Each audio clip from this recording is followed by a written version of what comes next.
So today we are going to revise chapter 5. Chapter 5, that is the fundamental unit of life, and this chapter, first chapter of biology, right? So if we think about the fundamental unit of life, we are very well aware of the term, of the fact that cell is the fundamental unit of life. Without cell, we cannot imagine our life.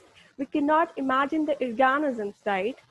क्योंकि जैसे अगर हमें कोई building बनानी हो तो बिना BRICS के काम नहीं चल सकता ना. So in the same case, if you think about living organisms, be it unicellular, be it multicellular, be it any kind of living organism, cell के बिना काम नहीं चल सकता.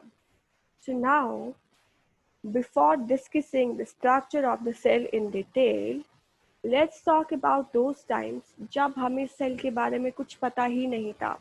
Let's go back into the year 1665 when the scientists were struggling to find out that what is the basic structure of the living organisms. ऐसा क्या है जो living organisms की body को बनाता है, right? So at that time, we're going back to the year 1665, there was a scientist named Robert Hooke. So what did Robert Hooke do was, he took a thin slice of cork or you can say bark. Trees का outer वाला part देखते हो ना, जो brown वाला part होता है, that you call it as cork or bark at this level. But whenever you will go to higher levels for class 11th or 12th, then you will study that there is also a difference in cork and bark as well. But at this level, just understand the outer part of the stem that is brown in color, you can call it as cork, right?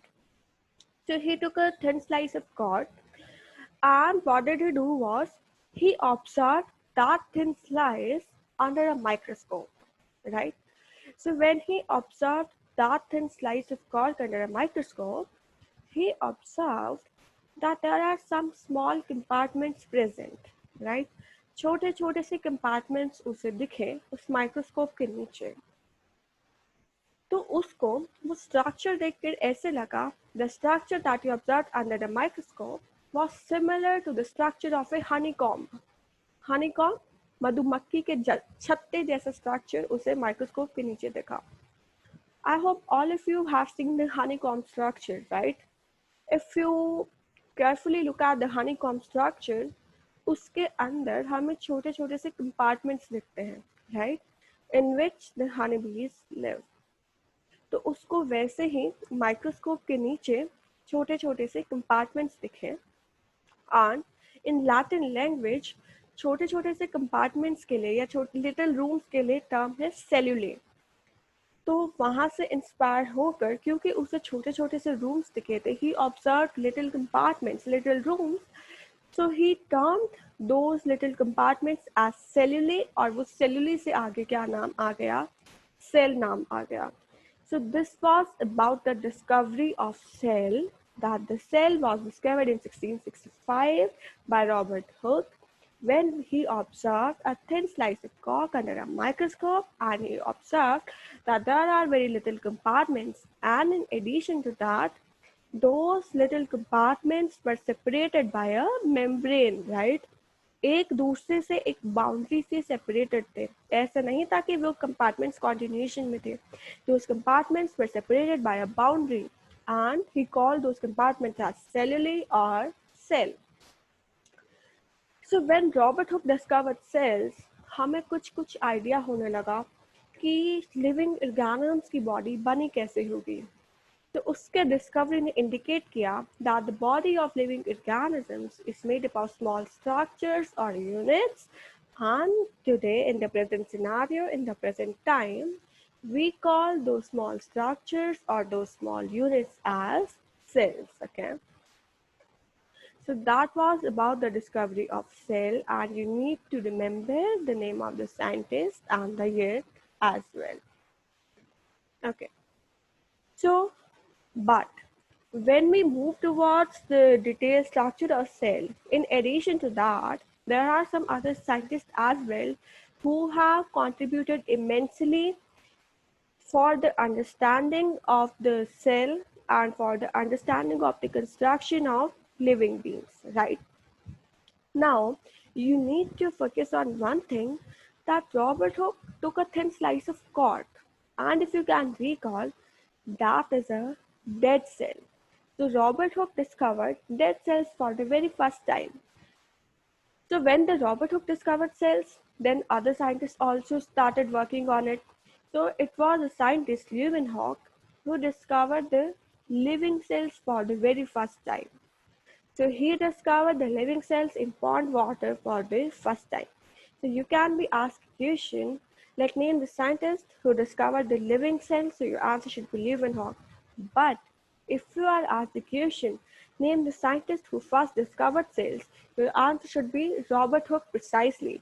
Until and unless you're not asked or your living cell is not mentioned, then you should answer Robert Hooke, but if it is mentioned that name the scientist who discovered living cells, then it should be Leeuwenhoek. Then, after that, you have also studied that nucleus is the brain of the cell. So you need to remember the name of the scientist, the contribution of the scientist as well, that the nucleus was discovered by Robert Brown, that too in the year 1831. So do not get confused over here by the name Robert, right? So that was Robert Hooke. This is Robert Brown. Robert Hooke discovered cells. Robert Brown discovered nucleus. After that, we have also studied about protoplasm. We have already discussed protoplasm, right? Protoplasm is called as fluid substance of the cell or the living content of the cell. If we think about protoplasm, we have studied that cytoplasm plus nucleoplasm together constitute protoplasm, right? cytoplasm मतलब वो content जो cell membrane के through aligned होता है. न्यूक्लियोप्लास्ट मतलब nucleus के अंदर वाला substance. So, cytoplasm plus nucleoplasm together constitute protoplasm, right? और protoplasm जो term थी, that was coined by Purkinje. So always remember, you can be asked a question either in the form of MCQs or in the form of 1 mark that name the scientist who coined the term protoplasm. So you should remember that it was Purkinje. After that, when we are discussing about the scientists, we also need to remember the contribution of two scientists, that were Schleiden and Schwann. Schleiden and Schwann proposed the cell theory that we are going to discuss in detail in the next slide. Now, for over here, just remember the name of the scientist and the contribution. And in addition to that, now we know that cell theory was proposed by Schleiden and Schwann, but this cell theory was expanded by another scientist named as Virchow or Robert Virchow. So again, there is another Robert, right? Robert Hooke, Robert Brown, and then Robert Virchow. So Virchow suggested that the cells rise from pre-existing cells, and it is also called as omnis cellula e cellula. Omnis, O-M-N-I-S, omnis cellulae, C-E-L-L-U-L-A-E, then dash E, small e, and then cellular. So that is a Latin term that signifies, जिसका मतलब है cells rise from pre-existing cells. And this is not a new concept for us, right? This was a new concept at that time when the Robert Virchow suggested, but now because we have a detailed understanding, now we are very well aware. We have started in chapter in lower classes as well, जहाँ पे हम पढ़ते थे that sperms and eggs fuse to form a zygote. So zygote then forms a complete individual. तो zygote बना कैसे? From pre-existing cells, right? तो pre-existing cells से zygote बना और zygote ने फिर आगे पूरे की पूरे न्यू organism बना दिया.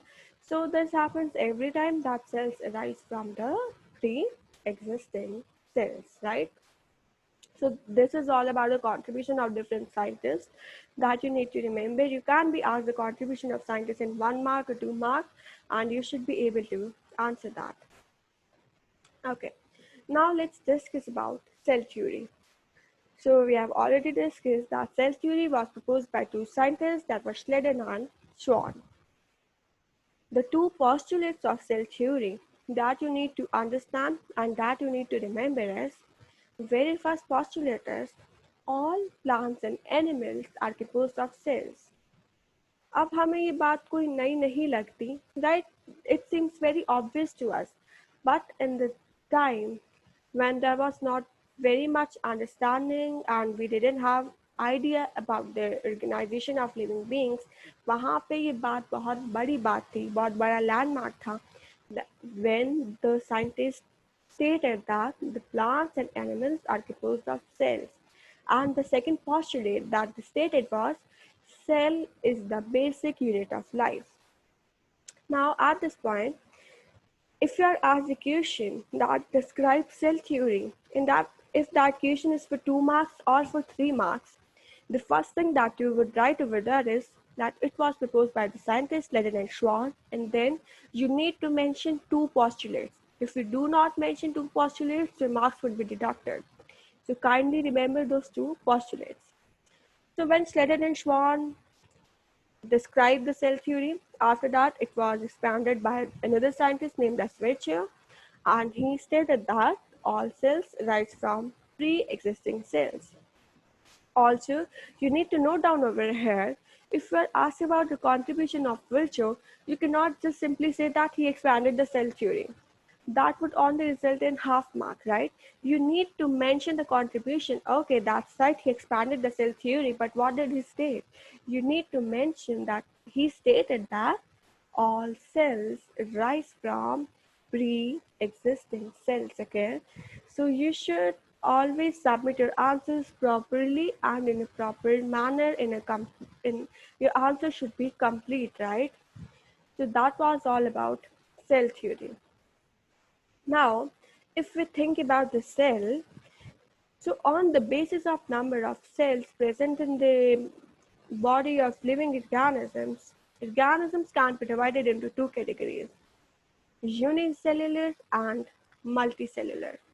यूनि का मतलब होता है वन, मल्टी का मतलब होता है many. So the organisms which have a single cell in their body are termed as unicellular organisms. Multi, many. So the organisms which have a number of cells are termed as multicellular organisms. Okay. So now just think of unicellular organisms first. एक single cell जिसको हम अपनी naked eye से देख भी नहीं सकते, पूरा का पूरा ऑर्गेनिज्म वही एक सेल है.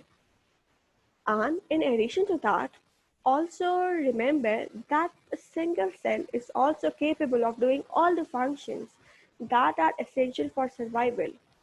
Digestion भी करेगा, respiration भी करेगा, excretion भी करेगा, reproduction भी करेगा, right? एक single cell पूरा का पूरा organism बना लेता है. Examples: amoeba, chlamydomonas, paramecium, and bacteria. You need to remember the examples of unicellular organisms because आपसे क्वेश्चन पूछा जा सकता है, right? Now, if we think about the multicellular organisms, multi का मतलब क्या है? Many. So many cells group together and form the body of living organisms. So when there are number of cells present, so different cells assume the different functions in the body of organisms, okay? Examples of multicellular organisms: fungi, plants, animals, some algae as well. So on the basis of number of cells, organisms can be divided into two, uni and multicellular. So if that was about the number of cells. Now let's talk about the shape and size of cells. If we think about the shape and size of the cells, आपने ध्यान से देखा होगा कि अलग अलग sales का अलग अलग शेप होती है और अलग अलग साइज होता है, राइट? रेड ब्लड सेल्स की कैसी बाइकॉनकेव शेप होती है, जो वाइट ब्लड सेल्स होते हैं उनकी अमीबॉइड शेप होती है. We have also studied about the neuron. Neuron का स्ट्रक्चर भी स्टडी किया है, उसकी ब्रांच्ड पैटर्न होता है, लंबा लंबा बड़ा बड़े से उसकी शेप होती है, वो लंबा सा दिखता है, right? So you need to understand over here is that the shape and size of the cell is related to the function that the cells perform. जैसा जैसा फंक्शन और जैसा जैसा उनको पैटर्न बॉडी में बनाना है, उसके हिसाब से वो अपनी शेप और साइज एज्यूम कर लेते हैं। इसको समझने के लिए let's just take an example of wall और बिल्डिंग। अगर हमें बिल्डिंग किसी एक स्पेसिफिक शेप में बनानी है तो हम क्या करते हैं, बेसिक बिल्डिंग ब्लॉक्स तो हमारी ब्रिक्स ही रहेंगी, राइट। अगर हमें कोई वॉल बनानी है या कोई बिल्डिंग बनानी है, we can not imagine building wall और building complete home without the help of bricks, right. तो ब्रिक्स की ज़रूरत तो है, but think of an example जहाँ पे हमें उस बिल्डिंग को एक सर्कुलर शेप देनी है या एक राउंड शेप देनी है या कोई भी एक स्पेसिफिक शेप देनी है। तो वहाँ पे जब हमें वो स्पेसिफिक राउंड शेप देनी होगी, जब हमें वो कर्व देना होगा, तो हमें वहाँ पे ब्रिक्स को भी एक स्पेसिफिक शेप देनी पड़ेगी। कहीं कॉर्नर्स बनाने होंगे या कहीं कोई स्पेसिफिक स्ट्रक्चर्स बनाने हैं, तो वहाँ पे हमें ब्रिक्स को भी हमें स्ट्रक्चर में चेंज करना पड़ेगा ताकि हमारे बिल्डिंग का एक जो डिज़ाइन है वो आ सके। तो जैसे बेसिक बिल्डिंग ब्लॉक्स सेम रहते हैं बट उनका स्ट्रक्चर चेंज हो जाता है, so in the same case human beings में भी सेल्स तो सेम ही रहेंगे, उनका शेप और साइज चेंज हो सकता है। For example, if we think about amoeba keeps on changing in shape. Why? In order to acquire food and in order to locomote or in order to do their movement, right? Nerve cells have long and branching pattern. क्यों? क्योंकि nerve cells का function क्या है? To receive the stimulus and in addition to that, transmit the stimulus from the outside to the brain and spinal cord, right? And also, when the brain and spinal cord interpret the message, then the nerve cells take the message and transmit it back to the organ, right? तो इतना सारा काम और बिल्कुल few seconds में करना है, fraction of seconds में करना है। आप ये आपको अगर नर्व सेल्स की स्पीड का आइडिया लगाना है, so just think about the situation कि आपने किसी पॉइंटेड चीज़ को टच किया, आपने किसी गर्म चीज़ को टच किया and at the same time you remove your hand. तो उसी टाइम में ही आपके न्यूरॉन्स ने क्या किया, मैसेज लिया, right. They receive the stimulus, they send the message to the brain and spinal cord. Brain and spinal cord interpret the message and then at the same time they send the message back. तो neurons ही वापस message लेकर आए और आपकी muscles को message दे दिया कि muscles move करें, और मसल्स ने मूव किया तो आपका हाथ पीछे हट गया। तो with in a fraction of seconds nerve cells ने इतना सारा काम कर दिया। तो इतना सारा काम, इतनी बड़ी बॉडी, तो उनको क्या ज़रूरत है, एक तो ब्रांच रहे ताकि बहुत सारे अलग अलग न्यूरॉन से कॉन्टैक्ट कर सके, और लॉन्ग रहे ताकि ज़्यादा डिस्टेंस ट्रैवर्स कर सके। तो as according to the specific function उनकी स्पेसिफिक शेप है। अगर हम अमीबा की बात करें तो अमीबा की इरेगुलर शेप होती है, उसकी कोई भी स्पेसिफिक शेप नहीं होती, राइट। तो अमीबा किसी भी शेप में हो सकता है। So in the center, that's the nucleus. Let's just assume that this is the food particle that it needs to capture, right? अब ये क्या करता है, ये जो आपको प्रोट्रूजन्स दिख रही हैं ना, we call these protrusions as pseudopodia. P silent रहता है, PSEUDO, pseudopodia, PODIA. Pseudo means false, podia means feet. तो false feet है। ये जो सूडोपोडिया है ना, ये कभी भी चेंज हो सकते हैं क्योंकि जो अमीबा की बॉडी में है ना, कुछ जेल लाइक सब्सटेंस है, तो ये जेल लाइक सब्सटेंस जहाँ भी एक्यूमुलेट हो जाएगा वहाँ पे सूडोपोडिया की फॉर्मेशन हो जाएगी। तो अब क्या करना है, अमीबा को ये खाना खाना है, ये फूड एंगल्फ करना है। तो क्या होगा, यहाँ पे जो अमीबा की बॉडी में सब्सटेंस है, जेल लाइक सब्सटेंस है, बहुत ज़्यादा एक्यूमुलेट हो जाएगा, इकट्ठा हो जाएगा। तो उसके वजह से क्या होगा, इसका सूडोपोडिया आगे एक्सटेंड कर जाएगा। एक्सटेंड करने के बाद जो ये फूड पार्टिकल है उसके पास आ जाएगा। After that in the next step what will happen is, ये अपने सूडोपोडिया को फ्यूज कर लेगा, राइट। सूडोपोडिया फ्यूज होते ही क्या हुआ, फूड पार्टिकल इसकी बॉडी के अंदर आ गया। फूड पार्टिकल इसकी बॉडी के अंदर आ गया तो अब ये फूड पार्टिकल डाइजेस्ट हो जाएगा। तो सूडोपोडिया की हेल्प से खाना भी खा लिया और ऐसे ही सूडोपोडिया की हेल्प से ये लोकोमोशन भी करते हैं, मूवमेंट भी करते हैं, राइट। तो अमीबा अपनी शेप चेंज करता रहता है क्योंकि उसको डिफरेंट डिफरेंट फंक्शंस करने हैं। नर्व सेल्स के अपने फंक्शन के हिसाब से उसका एक स्पेसिफिक शेप है, उसका एक स्पेसिफिक साइज है। Also, you need to remember the name of the smallest cells and the largest cell. So the smallest cell is PPLO. The full form of PPLO is pleuropneumonia-like organisms. PLEURO, pleuro pneumonia, pneumonia में P silent रहेगा, PNEUMONIA,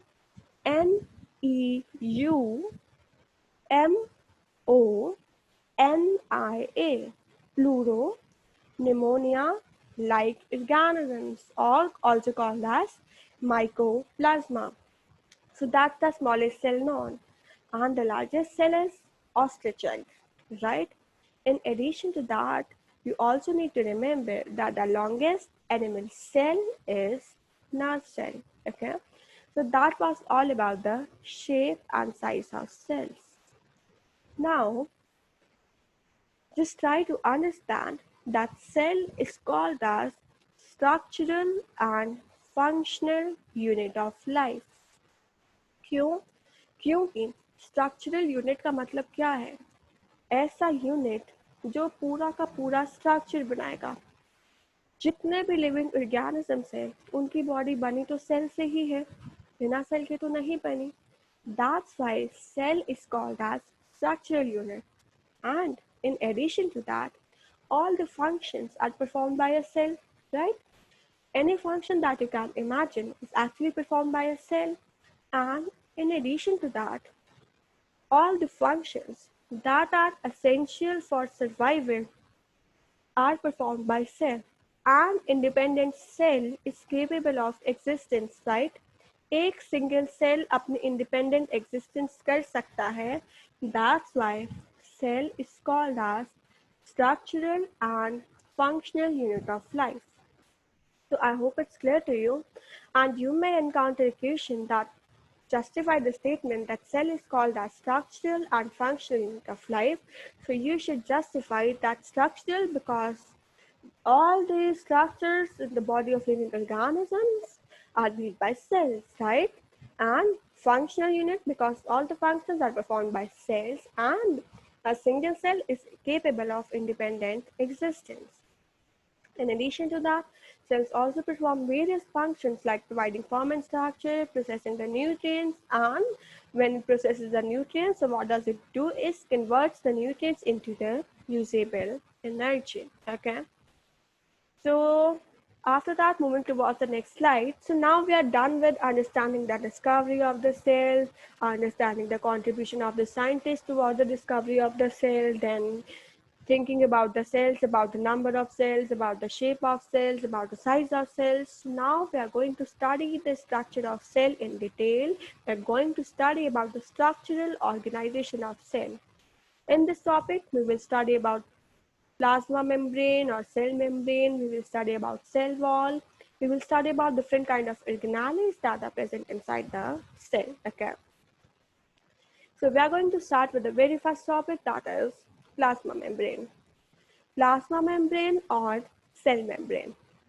We are very well aware that it is the outermost covering of cell, right? And what does it do it? Because it is the outermost covering, तो outermost covering क्या करती है? It separates the contents of the cell from the external environment. बाहर के environment से cell के अंदर के environment को बचा के रखती है. So this is the function of plasma membrane. But in addition to that, you need to remember over here is plasma membrane is called as selectively permeable membrane. Selectively क्यों? Because it allows the entry or exit of only selected molecules in and out of the cell. Selected molecules को ही अंदर या बाहर जाने देगी, not all the molecules. In addition to that, also ये choose करती है, it chooses the substances that can pass through it. ऐसा नहीं है कि सारे के सारे सब्सटेंसेस इसके थ्रू पास हो जाएंगे। यहाँ पे आपको थोड़ा सा समझने की जरूरत है that you cannot write it over here that it is a semi permeable membrane. Semi permeable membrane का मतलब होता है जो कुछ सब्सटेंसेस को जाने देगी, right. And selectively permeable membrane का मतलब है it can choose what can pass through and what can not pass through it, okay. So always remember plasma membrane is called as selectively permeable membrane. Okay, so now the question arises over here is because the plasma membrane is called a selectively permeable membrane, तो mechanism क्या है जिसके through substances pass on हो जाते हैं through the plasma membrane? So there are two mechanisms or two processes through which the movement of substances take place into and out of the cell. And out of the two mechanisms, the very first mechanism or the process is diffusion. Diffusion का मतलब क्या है? We can define diffusion as movement of substances from higher concentration to lower concentration, right? देखो ध्यान से figure में, पहले जो आपको रेड डॉट्स दिख रही है ना, वो क्या सिग्निफाई करती हैं? हायर कॉन्सेंट्रेशन, ठीक है। और राइट वाली साइड पे आपको क्या दिख रही है? कम रेड डॉट्स दिख रही हैं, सो दे signify low concentration. So what will happen is substances will move from a region of high concentration to a region of low concentration. इसका सबसे अच्छा एग्जाम्पल है whenever we light an incense stick in our home. जब हम अपने घरों में incense stick जलाते हैं या अगरबत्ती जलाते हैं तो क्या होता है, जहाँ पे वो इंसेंस स्टिक लाइट अप की हुई है वहाँ पे बहुत ज़्यादा फ्रेगरेंस होती है, and if it go to another room वहाँ पे फ्रेगरेंस कम होती है, राइट। बट होती वहाँ पर भी है। तो ये किसका एग्जाम्पल है? डिफ्यूजन का है, कि धीरे धीरे वहाँ से फिर वो फ्रेगरेंस पूरे घर में स्प्रेड हो जाती है। तो substances move from a region of high concentration to a region of low concentration. If we think about the cell, there are some substances like carbon dioxide or oxygen that can move through the diffusion into or out of the cell, okay? So that was about diffusion. Now, we can also take an example to understand diffusion in more detail. हम example लेते हैं कि carbon dioxide और oxygen move करती कैसे हैं. Just focus on the screen. ये जो आपको structure दिख रहा है ना, that I'm delimiting with the help of a blue line, that is an alveoli. Alveoli क्या है? एक balloon like structure है, balloon like कुछ shape है जो आपके lungs में मिलती हैं, right? That is present in your lungs. So what happens is whenever you breathe in, the air rushes into your lungs and gets filled into alveoli. Alveoli के अंदर air चली जाती है. तो देखो अब क्या होगा, एल्यूविलाई के अंदर एयर आई है, उसमें ऑक्सीजन ज़्यादा है, राइट, कार्बन डाइऑक्साइड कम है क्योंकि फ्रेश एयर आई है. The structure that is present below alveoli is a blood capillary, जिसमें ब्लड है. ब्लड के अंदर क्या है? आरबीसीज. तो आरबीसीज बॉडी के पास से होकर आए हैं. बॉडी के पास से होकर आए हैं तो बॉडी ने क्या किया था? बॉडी ने ऑक्सीजन ले ली थी क्योंकि उसको ज़रूरत थी काम करने के लिए, और क्या दे दी थी? CO2 दे दी थी, क्योंकि काम करने के बाद बॉडी में ऑक्सीजन यूज करने के बाद क्या रिलीज हो गई थी? CO2. तो इस सेल के पास अब CO2 ज़्यादा है, ऑक्सीजन कम है क्योंकि ऑक्सीजन बॉडी ने ले ली. तो ये वाला सेल जिसके पास CO2 ज़्यादा है, ये गया कैपिलरीज से होते हुए लंग्स के पास. अब देखो क्या हुआ, इस सेल में CO2 ज़्यादा है, O2 कम है. एल्यूविलाई में CO2 कम है, तो CO2 will move from a region of high concentration to low concentration. Cell में ज़्यादा थी, एल्यूविलाई में कम थी, तो हाई कॉन्सेंट्रेशन से लो में चली गई. But in addition to that, अब इस सेल में O2 क्या थी? कम थी. एल्यूविलाई में O2 क्या थी? ज़्यादा थी. So O2 will move from a region of high concentration to low concentration. मतलब एल्यूविलाई से कहाँ चली जाएगी? सेल में चली जाएगी. तो अब हमारे सेल में ऑक्सीजन ज़्यादा हो गई और CO2 कम हो गई. तो जो रेड सेल्स है that signify that they are oxygenated cells, उनके पास ऑक्सीजन ज़्यादा है. ब्लू सेल्स का मतलब CO2 ज़्यादा है. अब इन सेल्स ने ऑक्सीजन ले ली, फिर से बॉडी के पास गए. बॉडी के सेल्स ने क्या किया? ऑक्सीजन ले ली, क्या दे दी? Carbon dioxide. अब कार्बन डाइऑक्साइड ज़्यादा हो गई, फिर से वापस कहाँ जाएंगे, लंग्स के पास। लंग्स में हम फिर से सांस लेंगे, दोबारा से सांस लेंगे तो क्या होगा, कार्बन डाइऑक्साइड बाहर चली जाएगी, ऑक्सीजन अंदर चली जाएगी, ऑक्सीजन सेल्स को फिर से मिलेगी तो वापस बॉडी के पास आएंगे, and this process goes on repeating. So that's how diffusion plays an important role in the exchange of gases, okay? So that's how diffusion operates for the transportation of substances. But in addition to that, there's another important phenomena that also helps with the movement of substances, and that is called as osmosis. So water, whenever the water also obeys the laws of diffusion, it's called as osmosis. We can define osmosis as movement of water from a region of high concentration to a region of low concentration through a semi-permeable membrane. Semi लिखेंगे, selectively नहीं लिखेंगे, okay? क्योंकि ये कुछ substances को pass on होने देती है. Also from a region of high concentration to a region of low concentration, लेकिन कब तक movement होगी? Till equilibrium is reached. Look at the figure. पहले फिगर में देखो, लेफ्ट साइड पे बहुत ज़्यादा मॉलिक्यूल्स हैं, for let's just say these are the molecules of water, और राइट साइड पे कम मॉलिक्यूल्स हैं. तो जब ऑस्मोसिस होगी क्या होगा, और सेंटर में जो ब्लैक पार्टीशन है that is semi permeable membrane. तो क्या होगा, through osmosis the water molecules will move from a region of high concentration to low concentration till equilibrium, जब तक इक्वल नहीं हो जाते दोनों साइड्स पे, to a semi-permeable membrane, okay? So that was about osmosis. So when we think about osmosis, you need to understand about some solutions, because we are going to discuss about that what happens when the cell are placed in different solutions. So firstly, understand that there are three types of solutions that we're going to discuss: isotonic, hypertonic, hypotonic. Iso का मतलब same, tonic का मतलब strength. तो same strength है किसकी, solutes की and solvent की. Solute आप ले लीजिए शुगर और सॉल्वेंट वाटर. तो मतलब आप ऐसे समझिए कि वाटर में जितना वाटर है उतनी ही शुगर भी प्रेजेंट है. So that is called as isotonic. If we think about hypertonic, hyper का मतलब होता है ज़्यादा, टॉनिक स्ट्रेंथ. तो सॉल्यूट ज़्यादा है, सॉल्वेंट कम है, मतलब शुगर ज़्यादा है, वाटर कम है, राइट? तो that is called as hypertonic. कोई गुस्सा होता है तो कहते हैं ना हाइपर क्यों हो रहे हो, तो मतलब सॉल्यूट ज़्यादा है, वाटर कम है. हाइपो का मतलब होता है लेस. तो लेस स्ट्रेंथ किसकी, सॉल्यूट की. सॉल्यूट कम है, वाटर ज़्यादा है, शुगर कम है, वाटर ज़्यादा है, right? So this is about the three type of solutions. Now let's just understand what happens when the cell is placed in these three type of solutions. Hypotonic, less strength of solutes.